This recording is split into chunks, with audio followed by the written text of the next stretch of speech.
ভিডিওটিতে ক্লিক করার জন্য আপনাদেরকে জানাই অসংখ্য অসংখ্য ধন্যবাদ। আপনারা দেখছেন আপনাদের প্রিয় ইউটিউব চ্যানেল wow007। তো ফ্রেন্ডস, সবাই কেমন আছেন? নিশ্চয়ই খুব ভালো আছেন এবং সকলেই চিন্তিত আছেন এসএসসি যাদের চাকরি চলে গেছে তাদের চাকরি আদৌ ফিরে পাবে কিনা।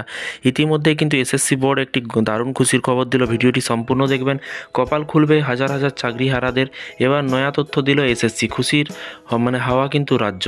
এখানে বলা হয়েছে, দেখতেই পাচ্ছেন, নিয়োগ দুর্নীতি নিয়ে কিন্তু হঠাৎই উল্টো সুর গাইতে শুরু করেছেন এসএসসির চেয়ারম্যান। তিনি খোলাখুলি বলেছিলেন যে যোগ্য অযোগ্য বিভাজন করব কি করে, কিন্তু এর আগে কিন্তু যা বলেছিল তার একদম কিন্তু উল্টো পথে চেয়ারম্যান সিদ্ধার্থ মজুমদার। এবার তিনি বলেন যে চাকরিহারাদের মধ্যে থেকে যোগ্য অযোগ্য সবাইকে কিন্তু চিহ্নিত করা সম্ভব, এরকমটাই কিন্তু বলা হয়েছে।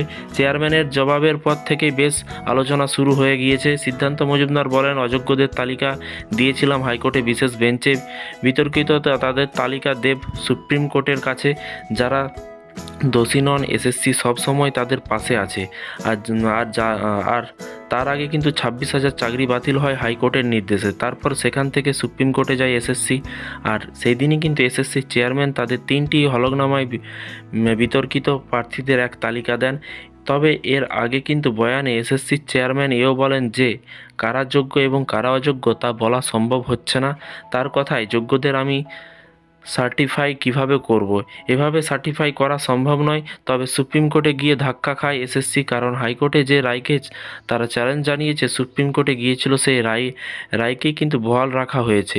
এরপর কিন্তু আজ উল্টো কথা শোনা যাচ্ছে এসএসসির চেয়ারম্যানের কাছ থেকে।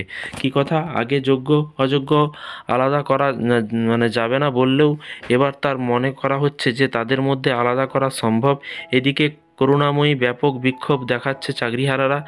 আচার্য ভবনকে ঘিরে কিন্তু খুব জোর বিক্ষোভ শুরু হয়ে যায়। সেখানে চাকরিহারাদের দাবি 24 ঘন্টার মধ্যে নতুন তালিকা দিক এবং চাকরিহারাদের এসএসসি এবং সেখানে যোগ্য অযোগ্য আলাদা করুক তারা। উল্লেখ্য, বাংলার বুকে লোকসভা নির্বাচনের আসনে প্রধানমন্ত্রী মোদী তিনি মঞ্চ থেকে বার্তা দিয়েছেন রাজ্যের চাকরিহারাদের পাশে দাঁড়ানোর।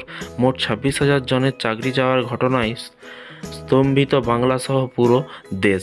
আর এবার তাদের পাশে দাঁড়িয়ে যোগ্যদের পুনরায় বহাল করার পক্ষে সওয়াল করলেন প্রধানমন্ত্রী। বর্তমানে জনসভা থেকে মোদী বললেন, লিগ্যাল সেল গড়ে কিন্তু সহায়তা দেবে বিজেপি। তো ফ্রেন্ডস, এই ছিল আজকে একটি ছোট্ট আপডেট। বিজেপি সরকারও পাশে আছে এবং এসএসসি চেয়ারম্যানও কিন্তু বলেছে যে যোগ্য অযোগ্যদের কিন্তু চিহ্নিত করা যাবে। দেখা যাক কাদের নাম যোগ্যদের দেয়, আবার অযোগ্যদের কাদের নাম দেয়। দেখা যাক, হয়তো ভুলভ্রান্তি হতেও পারে।